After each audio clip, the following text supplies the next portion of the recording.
These two guys have Minnesota sports flowing in their veins. Mackey and Judd on Score North and ScoreNorth.com. Reckless speculation. Reckless speculation. The people are demanding. We've given you Wolves speculation. We're always giving you Viking speculation. Well, we pretty much just bitch about the Twins. People are demanding Wild speculation because that league year also. When is that this weekend too? Free agency for hockey, or is that next week? Okay, it's all this NBA coming up, and NHL, right? Yep. And the only difference is in hockey, you can immediately do the deals, and in basketball, it's July 7th. So yeah, so it's like the deals. No, we can't even talk about it. So what's weird is today, so on this Friday here, and thank you guys for hanging out with us live on the Score North YouTube channel, little Minnesota Sports with Mackey and Judd, Feedback Friday, so we'll get to a bunch of different stuff here, but the NBA has, I think it's like 5 or 6 o'clock tonight, you can start negotiating and agreeing to terms, but you can't finalize for another several days. But we already have all these reports of, these two teams are keyed in on Dante DiVincenzo. It's like, it just... The you NBA should just like open it up all year. You just go if you want to sign with someone in May, you can. If your team's eliminated, just fire away. I give that league a ton of credit. They do a unbelievable job of putting their ducks in a row for like the draft, off-season speculation is. But the two things they do that I don't get, and I know that it's bookkeeping, but just find a way around it. Yeah. When you make a trade on draft night, make the trade official. Don't have the kid come up and wear a hat. But the other thing is what Phil just said too. When you sign a guy, allow the team to talk about it immediately. Don't have this whole thing with, well, we can't talk about it.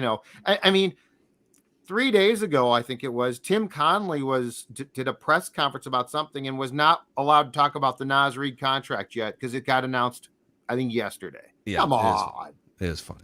Come on. We'll get to some Wolves and NBA speculation here, but the people want some wild stuff. So let's start with Anthony B here. I wanted to give you guys and by the way, you can send us messages all week long throughout the feedback tab on the Score North app. That's the best way for us to stockpile questions and stuff. And because we're live, we'll pop your comments from the YouTube comment section on the screen here too. Make fun of us if you want to. Anthony B says, I want to give you my thoughts on is it pronounced Strammel, the draft pick? Charlie Strammel. Strammel. I found a pronunciation that said Stramel. Stramel? But most people are saying Strammel. So, Strams. Yeah, Stroms. I just call him Charlie. Chuck. I call him. Here's his thoughts on the Chuck pick here, as I think it's a good talking point about centers in the NHL and educating fans.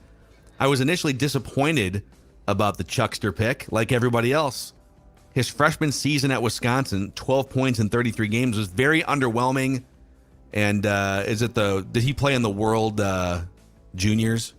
Yes, he did. He did twice. He's played twice in my favorite tournament. And he hasn't been spectacular in that either. It's easy to cringe at the pick unless you dig deeper. No doubt, legit top 6 centers are really hard to find. Otherwise, every team would have one, and they wouldn't be trading their left arm to get one. Yep. The first 4 overall picks were centers this year. Teams want to trade up for them badly. Teams picking that high need them badly. It's like trying to find a franchise quarterback. Stramel is their home run swing, no doubt, at a legit top 6 center. They won't pick high enough to get better odds at landing one on their own. They're not going to pick like 3rd unless they swing a crazy trade. But why would those teams want, unless you're going to trade Kaprizov? They don't have the cap space to overpay for one yet. So, and then he refers to like Rossi doesn't have the necessary skills and speed questionable, etc. So, hey, he's saying people need to calm down here. This is what you have to do to take swings at a top 6 guy.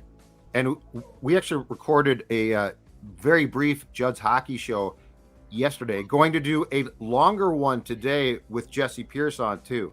But we said the exact same thing. And Declan did his great meltdown about prospects because it's spot on. These are 18-year-old kids.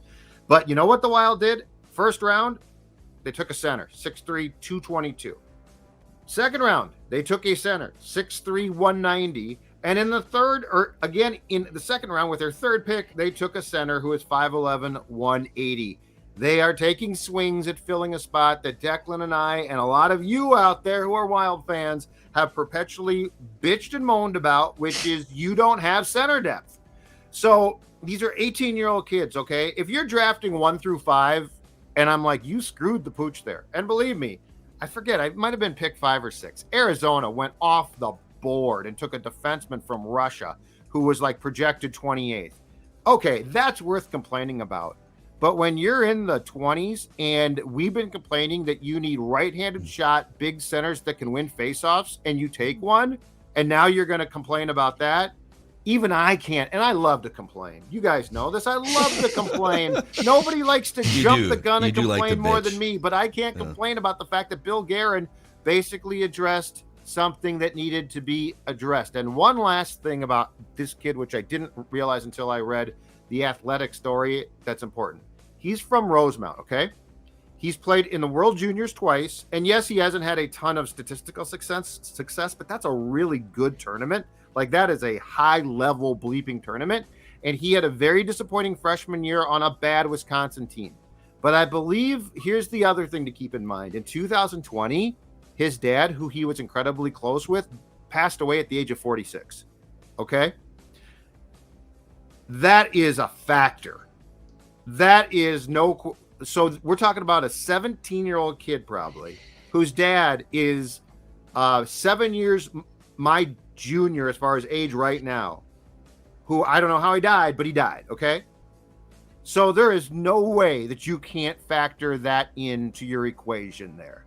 And the kid still went to Wisconsin, still played, but I'm just saying, when you're drafting 18-year-old children and you're trying to assess them from, okay, here's the skill set, here's the size, which is the size, and then their background in life, you have to take that into account. And if you don't think that a kid in his freshman year at Wisconsin was thrown off by the recent death of his dad, you don't understand a thing about how people work. So Wisconsin was also a gong show last year. The hockey program was, so like that also didn't help any of the situations that why he kind of fell in the prospect rankings, if you will. My whole thing with Judd is when you take 3 centers, 1, 2, 3 respectively, which the Wild did in their first 3 picks, you're betting that one of these guys turns into a solid, serviceable NHL player. Like, the odds are all 3 of these guys aren't going to be serviceable NHL players, but can one of them down the line be a serviceable NHL player? When you look at past drafts, like Joel Eriksson Ek took a little bit to develop, but that 2015 draft the Wild had was actually pretty damn good. They got Ek. They actually had Kaprizov in the 5th round. Jordan Greenway was in that draft in the 2nd round. You're taking the bet that with the same position that you've been, lacking to develop and finding or signing or cultivating, that one of those guys, in maybe a couple of years, by the way, not right away, in a couple of years, turns into a serviceable NHL player. It's very similar to the baseball draft. We're taking chances on 18-year-old kids, and you're trying to figure out down the line if you can develop them properly so they can be NHL players. So I like the bet the Wild are making. I don't really understand the up in arms of I can't believe they missed this prospect. Prospect hunting to me, especially for 18-year-olds, is just so difficult to do. You don't have access to a lot of the film and stuff that these scouting departments do. So I like the chances that they're taking on drafting these 3 centers, and hopefully one of them hits. I trust Billy, man. I trust Billy with a cocktail in his hand, pointing at the draft board. Take him. Take him. At Tootsie's, just an open bill for the entire week, no pun intended. And his draft guy, Judd Brackett, is the guy that came from the Canucks, who is very well respected. So again, if you're going to bail on them now, that's sort of weird, because when Brackett got the job, a ton of people were excited about it. But I'm with Dex, man. This team needed centers desperately, some right-handed shots, and the bigger they are, and if they can win faceoffs, that's awesome. So yes, in this case, I am more than willing to defer to what they did. Hey, before we got some Wolf stuff here we're going to get into, but the buyout market looks like it's getting interesting. Just like in this morning, even Blake Wheeler, who's pushing 37 years old. There's been a couple other names. Anyone catching your eye in terms of additions that the Wild should have their eye on here, or none of them really make sense? No. They're going to get paid a little bit, and they're probably going to be signed to 1 or 2 year contracts. But I don't see. I mean, Blake Wheeler is going to generate discussion, but he is aging out.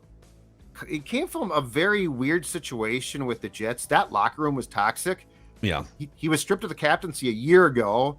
And then the Jets were like one of the best teams in hockey through December or into December, and they fell off the map. So no, hard pass there. I believe Mike Riley, the former Gopher and Wild player, defenseman from Boston, got bought out. But the nice thing is the Wild's got a ton of depth on the blue line. And then Yamamoto, right, who was traded yesterday from Edmonton to Detroit or 2 days ago, just got bought out by Detroit. No, thank you. Duchesne's probably going to be now the top free agent available. He just got bought out by the Preds. He's still a very good forward. He's going to be out of the Wild's price range, though. He's just kind of a weird guy. Yeah, he's gotten some. No. He's had some strange locker room issues. Get out of my locker room. The player. Get off my play. The player himself is still really damn good, and if he was a better character guy, I'd be more into it. But They probably switch the samples. That's a different Harrison Ford movie. We should do Fugitive for Movie Rewind. It might be too good of a movie. I was gonna say, is that too good? I mean, it's a great movie. I love that movie. Drop the gun. It's a really good movie. They switched the samples. I didn't kill my wife. Drop the gun. I didn't kill my wife. I don't care. Tommy Lee Jones absolutely positively makes that film. Yeah, those guys together are magic. Okay, Joe Kaiser chimes in here on the Timberwolves, says, I've been thinking about the Cat situation and realized there may be more weight to the trade rumors. I've noticed him saying multiple times, the rumors are as true or false as the Wolves make them. Makes me think that if the team was truly committed to Cat 100%, they would have said to him, no, Karl, you're not going to be traded. His comments make it seem as though there's been no dialogue there, which makes me think that they might be leaning away from him. I'm curious what you guys think about this.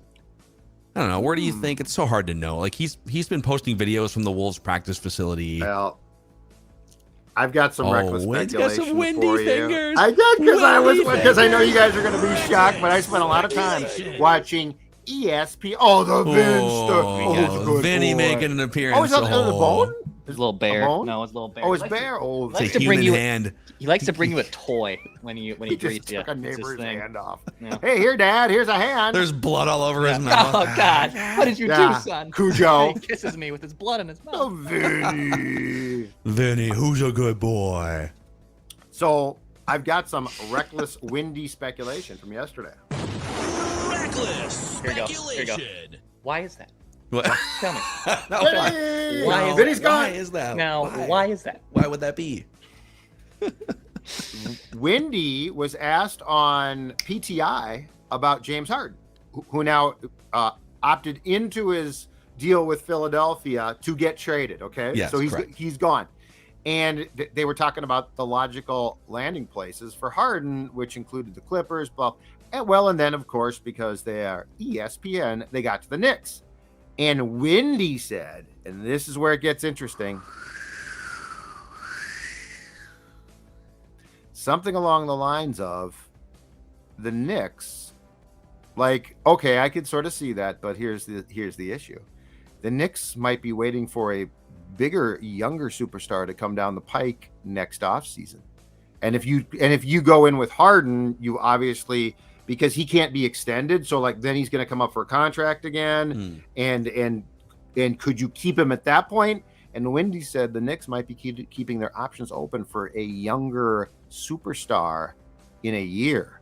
Did he mean like a free agent or an? No, I took it to mean it was Karl. I took it to mean it was Karl, or at least Karl is very much in a small bin of players that the Knicks would be sniffing around, and so they wouldn't want to part with what it would take, first of all, to get Harden, and second of all, have to deal with that contract if they were about to take a big contract on in a year. I was hesitant to bring this up here, and don't worry, not like in the way that Royce does sometimes and almost gets canceled. Yeah, don't even go there.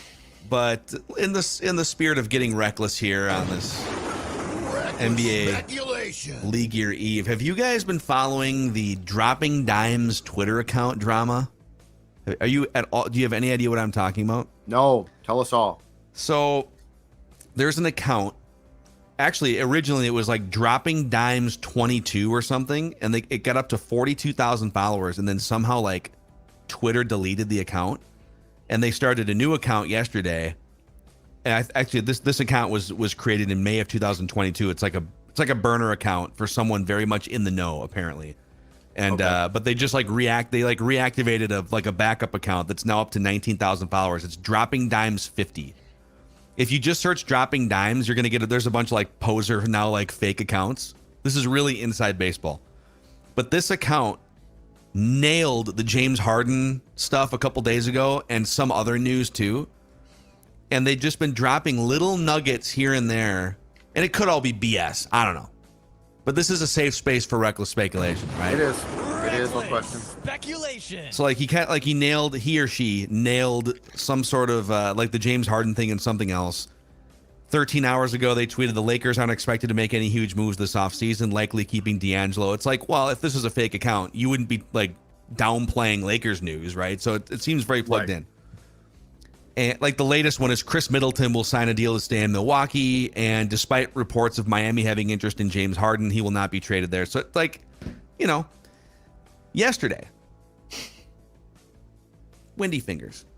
Why is this account tweeted that the Timberwolves have had discussions with Dallas, Phoenix, and Portland regarding Karl-Anthony Towns, and if a cat trade happens, it'll likely be Dallas. But that I think he also followed up by saying something like it's not necessarily imminent. But there's been some steam from Dropping Dimes, NBA insider. This is speculation. This is not taught in journalism school, by the way, kids. But this is a safe space. That maybe the Wolves are having conversations with some of these teams. All right. Wait, so Woj Portland, has not Dallas said it. Shams has not said it, but Dropping Dimes has said it. Well, but Woj and Shams wouldn't go with something until it was far closer. So like Dallas, Portland, and who? Phoenix. I'm guessing Ayton would probably go somewhere. It'd be like a 3-team trade or something. Ayton would go somewhere, and then. Well, if Dallas got Cat, that would certainly help them if they do indeed lose Kyrie, which I'm not sure they're going to, but that's interesting.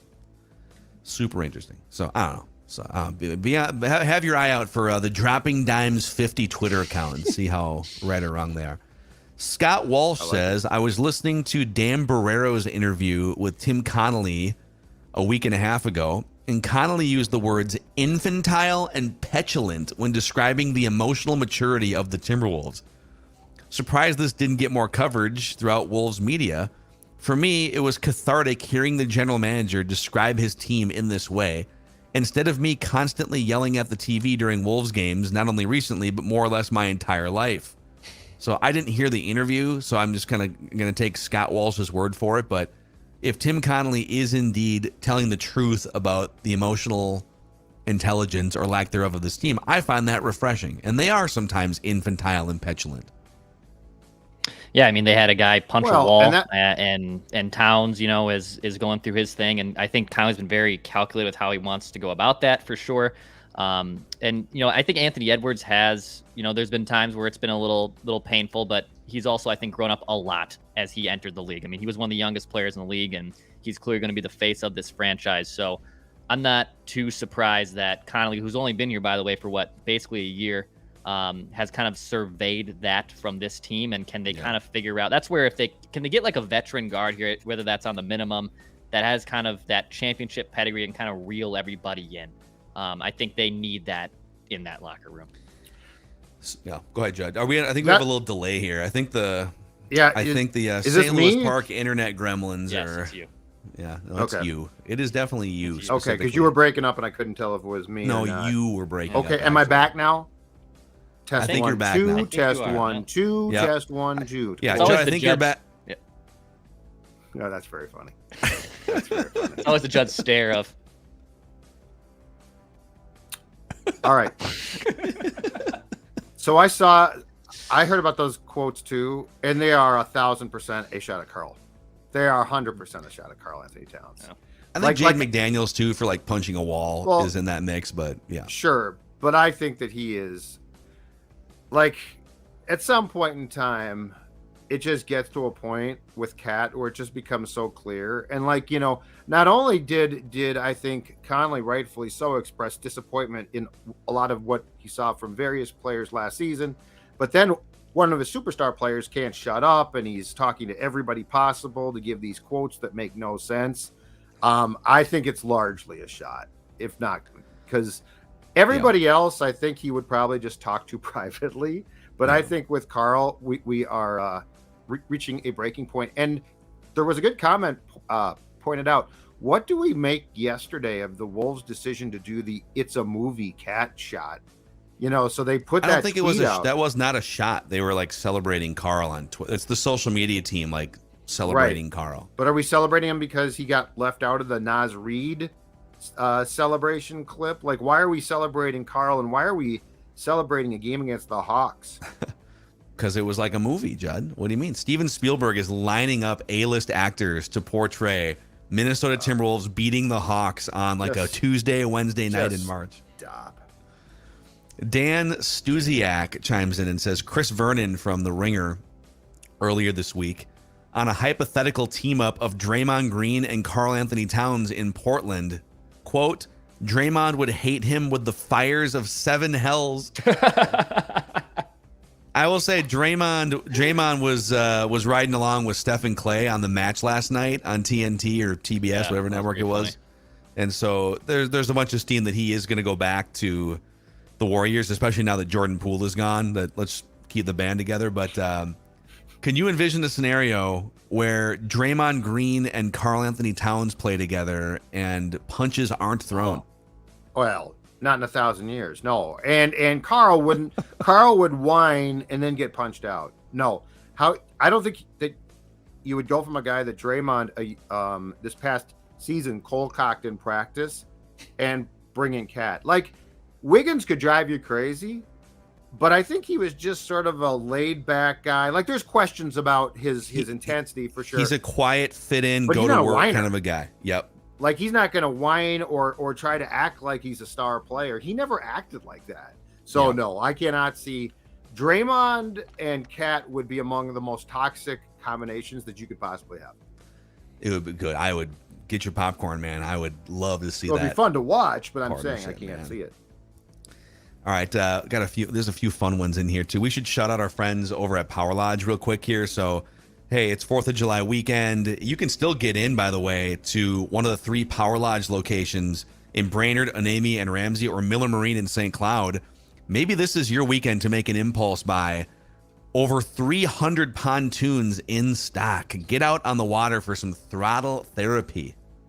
Does that not look like fun? Does that not look like a great right there? Yep, exactly right. In my hat with my gray hair. But you know what? Enjoying time outdoors, outside, on the water, decompressing, or as they call it, throttle therapy. Now is the time to make this purchase. And of course, when you do us a favor and sing the praises of Score North. Yeah, tell them we sent you over there. PowerLodge.com, MillerMarine.com. Okay, this is a question. It's not really like a feedback question, but it's a fun question that Declan heard on the Le Batard Mystery Crate podcast. Yeah. If you could redo your youth and dedicate your life to another profession or passion, so let's say that sports media was not in the cards for you, what would you have chosen outside your current profession? So I've thought about this a lot, and I know it sounds a little weird, but I thought I was really good at this. And as much as these guys get absolutely ridiculed and ripped, I think I should have pursued umpiring more. I really like being an umpire.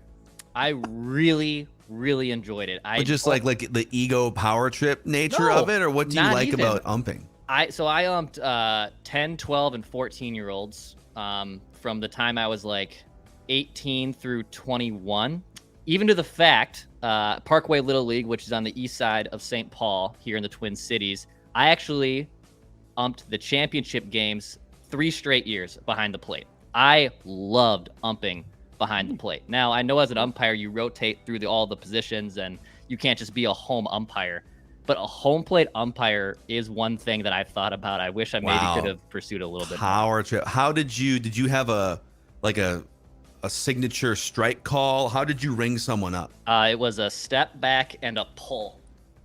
So like straight on. Just one step. Step Oh back, yeah, that's a pull. great call. Yeah. Just the. I kind of like the sideways, like the ninja with the leg up too. That's a little too much. That's I've a little seen too that much. one. I mean, How I about know the tornado. As Ted says, Declan loves the power. But yeah, I think umpiring, that was the first one that came to mind when I saw that episode and texted you guys. Interesting. Okay. What about you, Judd? Boy, so I can't be in sports media, That's correct. but I can be in sports. Obviously, if Declan's going to be an umpire, probably an equipment guy, baseball clubby. I could definitely see this. Love to be a baseball clubby. Just sniffing breezers. Lifer, just a lifer. No, not hockey. Hockey's nasty. No. Baseball's the sport to be around. So I'm going baseball. So you'd want to wash Carlos Correa's stinky socks. Well, and you'd hang with them, and I'd want to travel, so just get loaded on the road, and they tip really well. I think it'd be a fun life.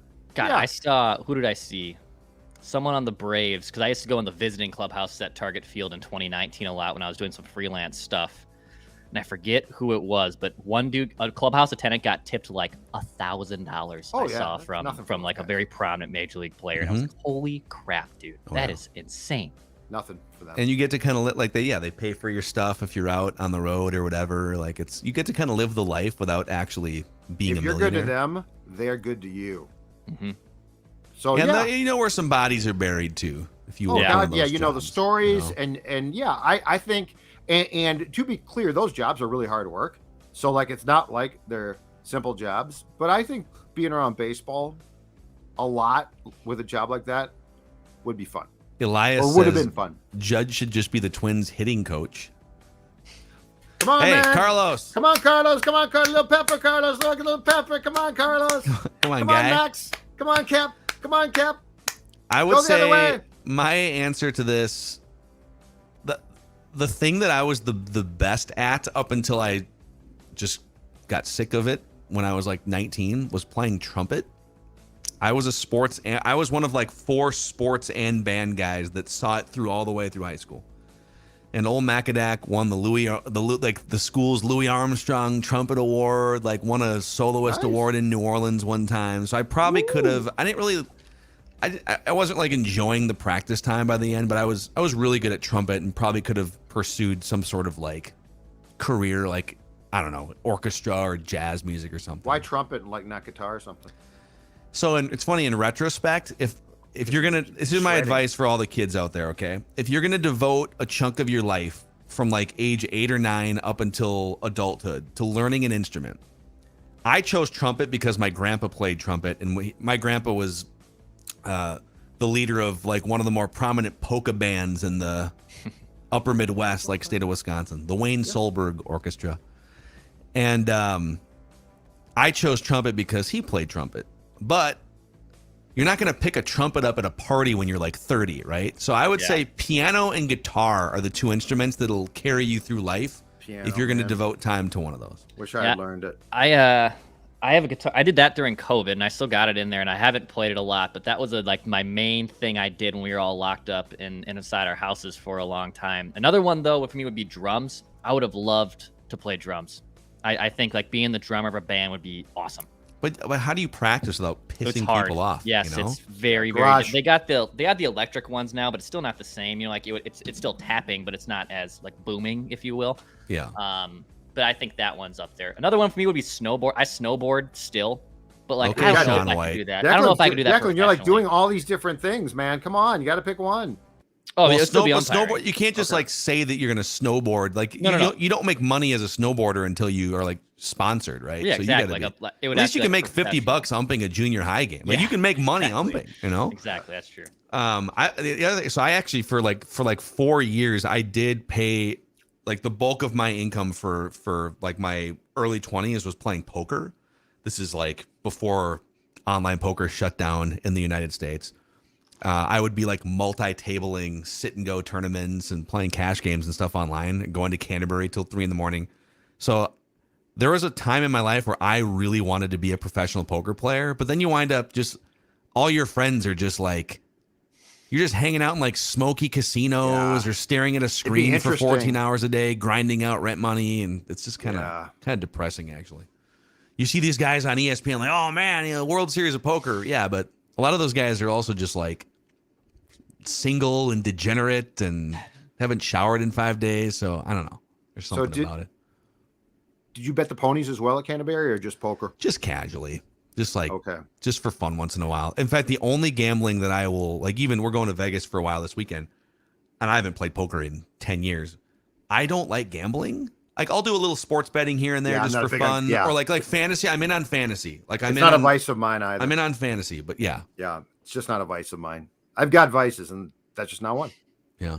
Now, at some point, maybe once this state opens it up and they can be friends of, Score North, then hey. Oh, then it's all bets are off. And I love the idea too, because it's full of characters, and sports books are glorious just because of the amount of games that you can watch on big screens simultaneously. I love a sports book. I just don't like have to bet like $50 per game or something. Sure. But sure. Oh God, yeah. Okay, a couple things here show related. Brian Pauly says, bring back the buffoon of the week. And Jose Baraja says, bring back old tweets exposed. Yeah, we haven't done those in a while. I think we just kind of felt like old tweets exposed. We did it for 3 years, and we exposed like the buffoon, what happened? Hundreds of tweets. So the buffoon, we just sort of petered out. I don't remember us actually stopping. We could bring buffoon of the week back. Mm-hmm. We were doing statements, and we could bring that back if there's some demand for it. What do you think, Declan? Should we bring back buffoon of the week? I mean, I loved, Declan fire someone's ass was great during our hits with Boone. I know you kind of used that too with Boone during Purple Daily, which was great. Because every week in football, there's some just jabroni that deserves to be fired. Let's do that, dude. Let's bring it back on our show here. Fire someone's ass, because Boone's more into the film reviews now. We'll probably just do film reviews. So Boone's just gone electric, man. That's all he wants now. Film. Just he's always just like at the offensive line training facilities. The other week he called me. He's just like, I just want to go. Let's go. Like, we need, like, go where? What are we doing? Yeah. Love that. What's happening? What film are you watching now? He's my favorite. He went out and did it was a triathlon called Escape from Alcatraz a couple weeks ago. Yeah. Where they drop you off at the edge of the Alcatraz island, and you have to swim to shore, and then you have to bike up the San Francisco hills and stuff, and then you have to run. No, like again. You're just swimming with sharks. Yeah. A buddy of mine ran into him at a Twins game, and he realized who he was and said, "Hey, do you know Declan?" And Boone said, "Oh, I know Declan. He said he's a very good guy." He didn't say those exact words. He said it in a very Boone way. So I'm going to make note that we're going to bring back. What did we say? We're going to bring back buffoon of the week. And then Declan fires someone's ass. Yeah. But not old tweets exposed, because I think we ran. Yeah, that's a lot of work for Declan to be doing that every week. It's a lot of digging and specific. If there's things that like maybe casually get found, like we did Tyrell Johnson today on Random Viking of the Week, and I did a Twitter search of his name with both of your Twitter hands. Those are kind of funny. Like those are if there's room for it, for sure. Yeah, that makes sense. A couple more here, real quick. Here, Ben Robinson says, "Don't the Twins almost have to trade Sonny Gray? He's a free agent at the end of the year. Yeah. There's a better chance that Towns never complains again to a ref than the Twins have of re-signing Gray. He hates it here. He has a ton of value, and we're not winning the World Series here with or without him this year." Ben, welcome to the club here, Ben. That's your Correa take. We are constantly early on stuff like this, and people always clown us for it. But like, if you're not going to win the World Series and you can get a couple good prospects for a playoff rotation caliber starter, you should probably trade him. We should talk about this more. It's a really good point. And here's my question: with baseball being with the amount of playoff teams now and the amount of teams that are technically in it, right? So they're in it, but they're not going to win it. How many teams are going to bail? Yeah. Like Kansas City, Oakland is going. Oh, those teams are awful. But I'm talking about the American League Central. There is a case to be made that every team could bail, and the precedent is this. Do you guys recall? It was probably the early aughts. Kenny Williams was the GM of the White Sox, and I think they were in first place, and he bailed. He's like, "Screw it, we're not that good." Yep. And he bailed and made some pretty astute trades. So, yeah, I mean, Sonny Gray, because he's right. Sonny Gray ain't coming back here. It's over. I would say right now it's a no for me. But if this tailspin continues and also they just aren't showing any type of fight or relevancy, then I'm more interested in the conversation in a few more weeks for sure. Yeah, people get all like the Correa thing last year. You know, it's like, well, you were wrong. Well, no, he didn't. He was going to go sign somewhere else. Well, and you missed the playoffs because. And in retrospect, your point at the time, although it had no knowledge of this, or you did at the time, makes more sense now. Because if you had traded him, he's probably back here again now. Yeah, you could. Yeah, because exactly. remember, if you traded him and the medicals come back, like let's say you traded him to, I don't know, take your pick at the time, the Mets or something. Okay, yeah. The medicals on the long-term contract come back and they're like, okay, we're out. Yep. Okay, I'll go sign with the Giants. They're like, we looked at the medicals, we're out. Yep. Carlos Correa probably lands back here in the offseason if you had traded him and gotten compensation. Yep, and you would have gotten like a couple decent prospects or something, and Lord knows they've train wrecked their own draft picks, so you might as well go get some. Well, they train wrecked Austin Martin too a little bit, but you know they need more young players. So, anyways, and then Jeff in Arkansas says, you guys maybe covered this already, or maybe it's a Royce question, but how is Tom Kelly not in the Baseball Hall of Fame? 2 World Series? Is it because they were so bad in the '90s that his record's not very good? Yeah, that's probably it. It's never. I don't think I've ever even heard it mentioned. I'm trying to think if I've heard it mentioned. Yeah. I don't even think I've heard it mentioned. So yes, the '90s probably post '92 probably did him in as far as possibility to get in the Hall. I wonder. I guess the question would be how many other managers who have won multiple World Series are not in the Hall of Fame, and I don't know. Yeah, no idea. It's a legit question, but I'm guessing that you're probably right. The stretch from essentially 95 through 99 was not good. Pretty dark. Yep. So, all right. Well, I think that's all we got here for now. We've got another Mackey and Judd movie review for you this weekend, too. We've got historical pie charts on Purple Daily. So we have all kinds of stuff to carry you through this 4th of July weekend. And then whatever happens, I think so. Our Wolves plan is sort of like if they trade Cat, we'll scramble. If it's a mid-level exception signing of some kind, then we'll, I'll be back like maybe Sunday night or something. Judd, you and I and Dex is at the cabin. We'll figure something out. But if they don't trade Cat, I don't know that we're going to rush to do like an emergency podcast this weekend. But we'll be monitoring. We'll be monitoring the situation. I'll be on standby. Yeah, surly in hand. Always a surly in hand. So please click the subscribe button and the like button on the Score North YouTube channel if you could. And on the Minnesota Sports with Mackey and Judd podcast feeds, Apple, Spotify, a 5-star rating and a positive review helps us grow the show and spread the word. See you guys.